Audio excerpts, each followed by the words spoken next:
If you've ever been on a cruise to the Western Caribbean, then chances are you've made a stop in Belize. Whether you took a tender boat to Belize City or you spent some time lounging on the beautiful beaches of NCL's private island at Harvest Caye.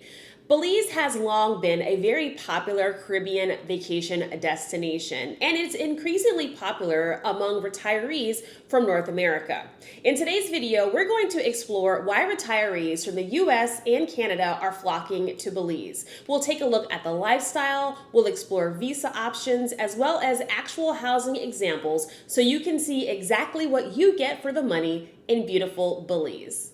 Welcome back to Almost Retired Abroad. If you're new here, I'm Kimberly, and on this channel we talk about living, traveling, and working abroad so that you can retire and enjoy life on your own terms. And what better place to do that than in the nation of Belize? Belize is located in Central America, bordered by Mexico to the north, Guatemala to the west and south, and the Caribbean Sea to the east. Now, as of 2025, the population of Belize is just over 420,000 people. So what you might not know is that English is widely spoken in Belize, which is a little unique there in the heart of Central America, and a lot of that has to do with the history of Belize. Belize is a former British colony. In fact, it was called British Honduras up until about 1973.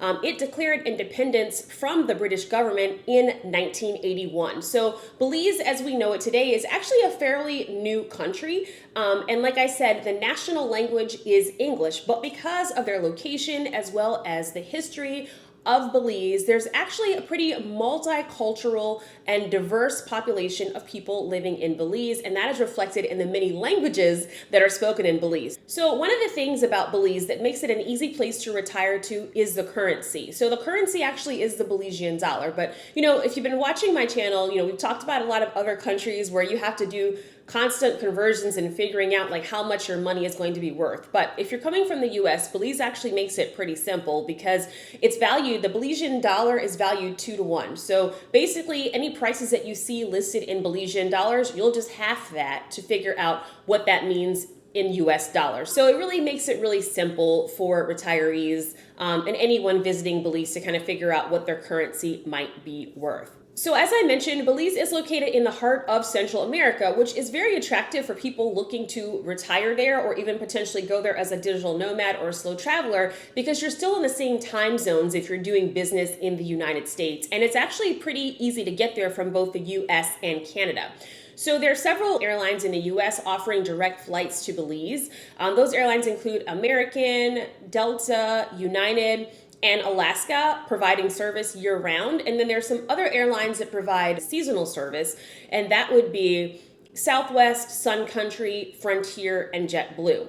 And if you are traveling from Canada, there are several major cities in Canada offering seasonal flights in and out of Belize City, and those would be offered by Air Canada and WestJet. So as I mentioned, Belize has been Belize since the early 80s, but it's actually been well renowned and known for having an island lifestyle as well as different types of marine life activities. It's been a popular diving and fishing destination really since about the 1970s. So in years past, Belize was a place that was frequented by those adventure travelers wanting to do things like, diving and deep sea fishing and maybe like hiking in the rainforest and things like that. But a lot of changes have been made over the years, and there's been a significant improvement in the infrastructure. I know I first visited Belize probably about 15 years ago now. And back then, there were a lot less paved roads. There was, more issues with like power and water, water supply infrastructure type of issues.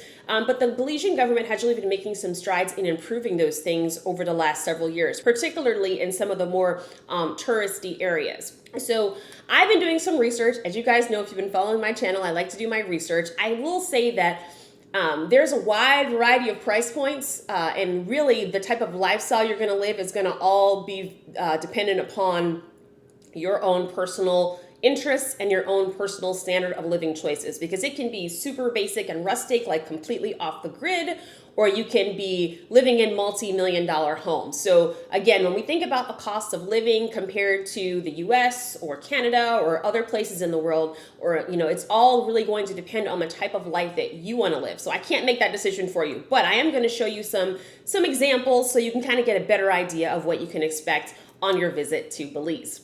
The first thing we're going to talk about is the visa options. So there's a few of them that are making it very attractive for not just retirees, but just people in general to come to Belize. The first visa option that we'll talk about is the QRP, or Qualified Retired Persons Visa. So typically for this visa, it's designed for people that are age 40 and older. So that's a really young age, compared to some of the others that want you to be 50, 55, 60, 65, and so on. You only have to be 40 to qualify for the QRP. You do need a verifiable foreign sourced income of at least $2,000 a month. Now this can be from anything like a pension, an annuity, a social security, some sort of investment, where you're going to get recurring income of either $2,000 a month or the equivalent of $24,000 a year. It is important to note, though, that with this QRP visa, you are not allowed to do any kind of work in the country. So this is strictly for retired persons. And the other thing about the QRP is that it's one that you'll have to be renewing annually. So it's for those of you that are watching, and maybe you've seen some of my videos on Panama where we talk about the pensionado visa, where you can get immediate permanent residence. This visa does not work like that. So this is something that would have to be renewed. So just keep that in mind. So there's a couple other options also to consider. So they do have kind of their own version of a digital nomad visa. It's really kind of like an extension on the tourist visa. Essentially, what it means is that you will be able to stay in the country for 6 months with this digital nomad type visa.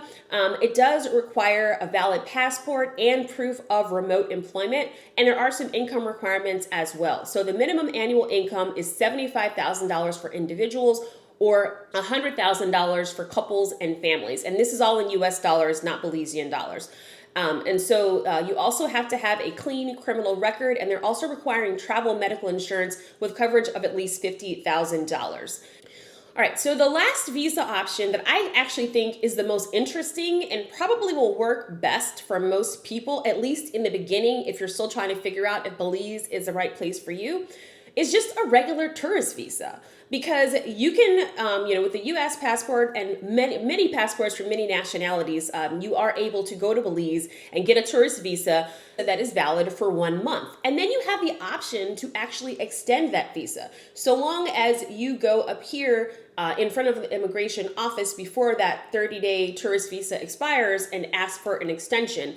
And you can say something, as simple as, I'm thinking about settling in Belize, I need some more time to explore and enjoy the country, and that can typically be enough in order to be able to get an extension. But this is something obviously that you're going to have to do every 30 days if you're trying to stay there, and you will have to pay. It's not free. So the extension, as of the time of recording this video, is typically $200 Belizean dollars or $100 US to continue extending that visa. If you're finding value in this video, please consider giving it a like. It helps YouTube to recommend it to other viewers just like you who are also looking for information about Belize. Thanks. Now back to the video. Okay, so what are some popular areas for expats? So Placencia is one area that has been very popular with expats for a very long time. I've actually heard realtors in Belize refer to Placencia as the Hamptons of Belize, because it has really seen an explosion of growth in luxury homes. So if you're thinking about moving to Placencia, there might be a fairly large price tag associated with that. So real estate can range from under $200,000 US for maybe smaller apartments or condos, all the way up to $1 or $2 million plus for like luxury homes that are facing the waterfront. So just keep that in mind. So another area that's starting to grow in popularity among expats, specifically retirees, is the area of Corozal, because Corozal is to the north end of the country and it's very close to the Mexican border. I think it's important to know that Belize is still kind of a developing country, so they don't have a lot of those big box stores. And so people a lot of times will think about moving to Corozal because it's so close to the Mexican border that you can, just in a few minutes be in the city of Chetumal, and you can get access to all those big box stores like Walmart, Sam's Club, Home Depot, and shopping malls and things that they don't necessarily have in Belize. Also, if healthcare is a concern, there's lots of medical care right over the border in Mexico for people living in the Corozal area. Not to say there's not healthcare in Belize, it's just that from what I understand, it's more advanced in Mexico, at least in that portion of the country. So as it relates to housing options, so the housing options are very diverse in Corozal. So You can be looking at purchasing land as little as like $20,000 US. And then we have houses for several hundreds of thousands of dollars, just depending upon like what exactly it is you're looking for. Are you getting a lot of land? Are you facing, the Bay of Chetumal? You have waterfront property. All of these things can kind of play into how expensive or not expensive the house might be in Corozal.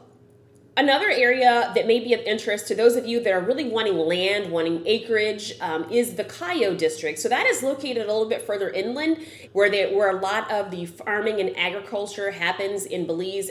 But typically people move out to the Cayo District because they're wanting like more land. Maybe they're wanting to do some farming or some homesteading. They just want to kind of like have their own piece of property.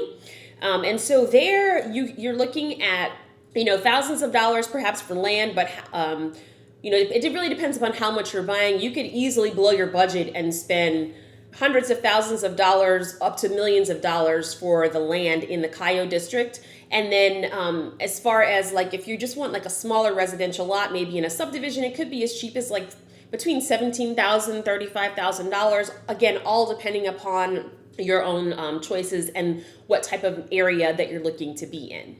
All right, so by far, the most popular area for expats in Belize right now is Ambergris Caye. You may have heard about Ambergris Caye if you've been doing research in Belize, or maybe you've heard of San Pedro Town. San Pedro Town is located in Ambergris Caye. It's kind of like the epicenter of kind of where it all started. And now all of the development is going north in Ambergris Caye. And there actually are a lot of interesting opportunities there for waterfront property. So one of the cool things about Ambergris Caye is that it is in the area where that Mesoamerican reef is, that Belize is so famous for. It goes along the edge of Ambergris Caye. And so this allows lots of activities that you can do relating to marine life, snorkeling, diving, fishing, and things.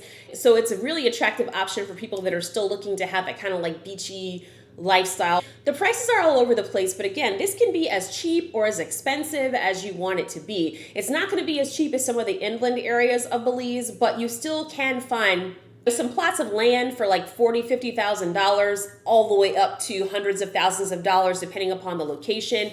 And then when it comes to purchasing properties, whether you're looking at like condos all the way up to, luxury estates, it could be as little as, like $200 something, $300 something dollars, all the way up to the millions of dollars. There's a lot of high-end resorts that have moved into the area. So for example, there's an area called Mahogany Bay. There is a Margaritaville. Marriott has a huge property out there. There are really a lot of opportunities for the property to increase in value because of all of this commercial development that's coming in to Ambergris Caye. So really a lot of different options for retirees looking for that beachy lifestyle. I've heard Ambergris Caye described as a combination between the Florida Keys and New Orleans. So that maybe gives you an idea of kind of like what the vibe is. And so what do you think? Do you think you can picture yourself living in Belize? I will say that Belize is a very beautiful country. It is a paradise. But even paradise isn't always perfect. There are definitely some pros and cons to living there. So stay tuned for a future video where I'll go over some of those pros and cons. If you haven't already subscribed, make sure that you do so you'll be the first to know when that video drops. Now, if you're not interested in Belize, maybe you want to check out my series on Costa Rica. Or maybe if you're thinking about just traveling to a few different countries and you're not really sure where you want to go yet, check out this video that I posted where I talk about several places that you can stay for 6 months or more on just a tourist visa, including 2 countries that will allow you to stay for up to 1 year. Thank you so much for watching. See you next time.